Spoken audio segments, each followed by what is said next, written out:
Zorawar tank sir, దీని గురించి weapon విభాగంలో మీరు ఎప్పుడో చెప్పారు. దీని గురించి వచ్చిన అప్డేట్స్ని న్యూస్ రూపంలో డిఫెన్స్ రౌండప్లో చెప్పారు. లేటెస్ట్లీ జొరావర్ ట్యాంక్ హై ఆల్టిట్యూడ్లో పరీక్షలు జరిపారని, ఆ రిజల్ట్ కూడా చాలా సాటిస్ఫాక్టరీగా ఉందని అంటున్నారు. సార్, నిజంగానే ఈ జొరావర్ ట్యాంక్ అనేది మన ఆర్మీ కానివ్వండి, డిఆర్డిఓ కానివ్వండి, వాళ్ళ పట్టుదలకి ఇది ఒక ఉదాహరణ కింద చెప్పచ్చా? రికార్డ్ టైంలో దీని డిజైన్ చేయడం, దీన్ని మ్యానుఫ్యాక్చర్ చేయడం, టెస్టులు చేయడం, ఇండక్షన్కి కూడా రెడీగా ఉంది. ఇది నిజానికి చెప్పాలంటే ఇది ఒక రికార్డ్ అని చెప్పచ్చా సార్? లద్దాఖ్ లాంటి ప్రాంతంలో మనకు ఇక్కడంతా పెద్ద డెసర్ట్. అక్కడ మనం హెవీ ట్యాంక్స్ తీసుకెళ్ళామంటే అక్కడ ఉన్నటువంటి మట్టిలో కూరుకుపోయి దాన్ని ఇరుక్కుపోయేటువంటి ప్రమాదం ఉన్నది. కాబట్టి లైట్ గా ఉండాలి, ప్లస్ అక్కడ ఎక్కడ కావాలంటే ఆ టెరైన్ లోకి తీసుకువెళ్ళగలిగినటువంటి కెపాసిటీ ఉన్నటువంటి ట్యాంకులు మనకు కావాలి. అందుకనే అదే పంతాలో మనం జొరావర్ అన్న పేరిట మనం ట్యాంకులు తయారు చేసుకుంటున్నాము. దీనికి ఎల్ఎన్టీ దీంతో మేక్ ఇన్ ఇండియా ఇనిషియేటివ్ లో వాళ్ళు కూడా దీంట్లో భాగస్వామ్యం పంచుకుంటున్నారు.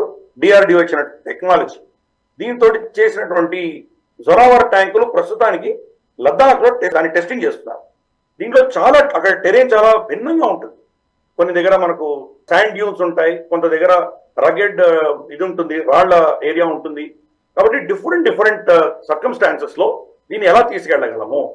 ఎల్ఏసి అన్నది నార్మల్ గా ఏమవుతుందంటే మనకి ఎల్ఏసి అంతా కూడా హై వాటర్ షెడ్ పాయింట్, దాని ఆధారంగా మనకి ఎల్ఏసి వేసుకున్నాం. సరే, కొన్ని ప్రాంతాల్లో వాళ్ళు చొరబడి లోపలికి వచ్చారు. కొన్ని దగ్గర ఏంటంటే మనకు ఓపెన్ గా ప్లేన్స్ ఉన్నాయి. ఫర్ ఇన్స్టెన్స్ మనకు డెప్సాంగ్ ప్లేన్స్ ఉన్నాయి. డెప్సాంగ్ ప్లేన్స్ కంప్లీట్ గా ఓపెన్, దాంట్లో నిజంగా ఎక్కడ కూడా మార్కేషన్ లేదు. డిమార్క్ చేయాలంటే, గీత గీయాలంటే ఏమీ లేవు అక్కడ. ఇంకా దగ్గర ఒక చెట్టు ఉండొచ్చు, రాయి ఉండొచ్చు, దాని ఏదో మార్కింగ్ చేసుకోవచ్చు. కానీ డెప్సాంగ్ ప్లేన్స్ లాంటి ప్రాంతాల్లో చాలా కష్టం చేయడం. అలాగే కొన్ని ప్రాంతాల్లో మనం చూస్తే కనుక స్పంగూర్ గ్యాప్ ప్రాంతంలో చూస్తే మనకు కొండలు ఉంటాయి. కొండ మధ్యలో చిన్న గ్యాప్ ఉంది, దానికి అటు సైడ్ వాళ్ళ గ్యారిసన్ ఉంటుంది, ఇటు సైడ్ మన గ్యారిసన్ ఉంటుంది.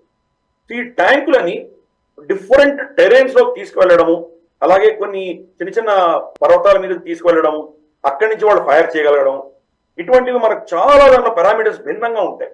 ఇన్ఫాక్ట్ రీసెంట్ గా మనకు ఒక ఆర్మీ మన మనుషులు తీసుకువెళ్తున్నటువంటి ఒక మన వెహికల్ ఒకటి అక్కడ లద్దాఖ్ లో నదిలో కొట్టుకుపోయింది.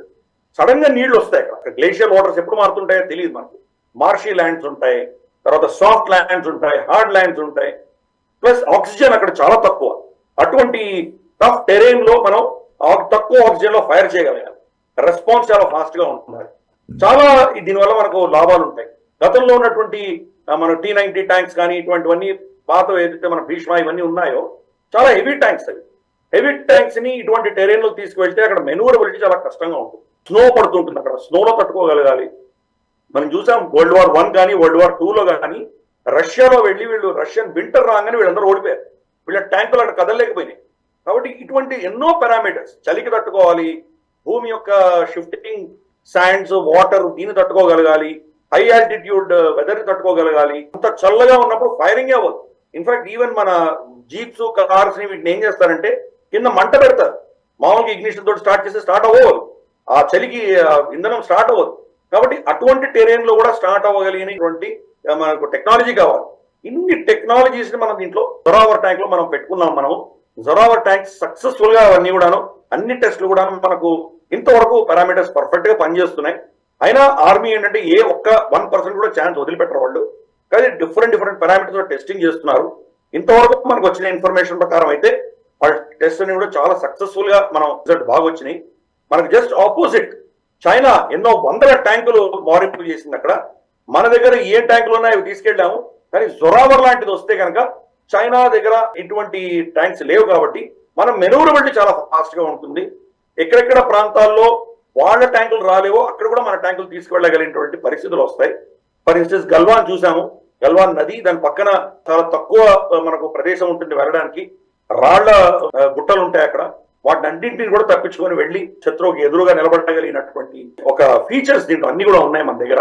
కాబట్టి ఈ యొక్క జొరావర్ ట్యాంక్ అన్నది మనకు చాలా ఏంటంటే రాబోయే రోజుల్లో చైనాని ఎదుర్కొని వాళ్ళు ధీటుగా నిలబడడానికి ఒక పెద్ద అస్త్రంగా మనకు ఉపయోగపడుతుంది. పేరు కూడా జొరావర్ అని పెట్టాము. ఆ ప్రాంతం అంతా కూడా లదాఖ్ ప్రాంతాన్ని ఈరోజు భారతదేశంలో మనం చూస్తున్నామంటే దాని వెనకాల కారణం జొరావర్ సింగ్.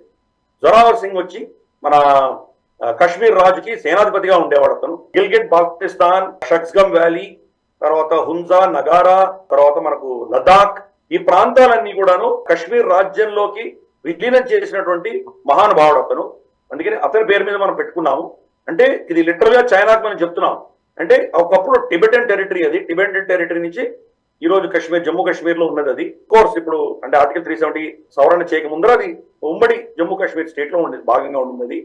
కాబట్టి చైనాకి టిబెట్ కి మనం మెసేజ్ ఏమిస్తున్నాం అంటే, మిమ్మల్ని ఓడించినటువంటి వ్యక్తి పేరు దీంట్లో పెట్టుకున్నాం, జొరావర్ ట్యాంక్ అని మనం పెట్టాము అని చెప్తున్నాం. మనము ఒక సైకలాజికల్ మెసేజ్ కూడా వెళ్తుంది. అలాగే అటువంటి టెరెయిన్ కి ఎక్కడ ఎటువంటి ఎక్విప్మెంట్ కావాలో అటువంటి ఎక్విప్మెంట్ మనం తయారు చేసుకోగలిగాము. కాబట్టి మన సైంటిస్ట్ కి, మన ఫోర్సెస్ కి, దీన్ని మ్యానుఫ్యాక్చర్ చేస్తున్నటువంటి కంపెనీ LNT లాంటి వాళ్ళకు, DRDO, వీళ్ళందరికీ కూడా మనం అభినందనలు తెలుపుతాం.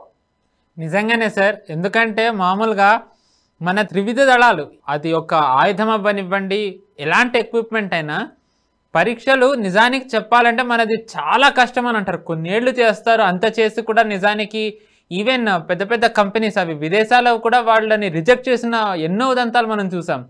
కానీ ఇంత తొందరగా కంప్లీట్లీ భారతీయ టెక్నాలజీతో భారతీయ సంస్థలు చేసింది, స్టెప్ బై స్టెప్ ఎక్కడా కూడా నిజానికి ఒక నెగిటివ్ రాకుండా, ఒక డిసప్పాయింట్మెంట్ వ్యక్తం చేయకుండా ప్రతి చోట కూడా సాటిస్ఫాక్టరీ రిజల్ట్ వస్తుంది అని అంటే కనుక నిజంగానే మీరు అన్నట్టు వెరీ హ్యూజ్ అచీవ్మెంట్.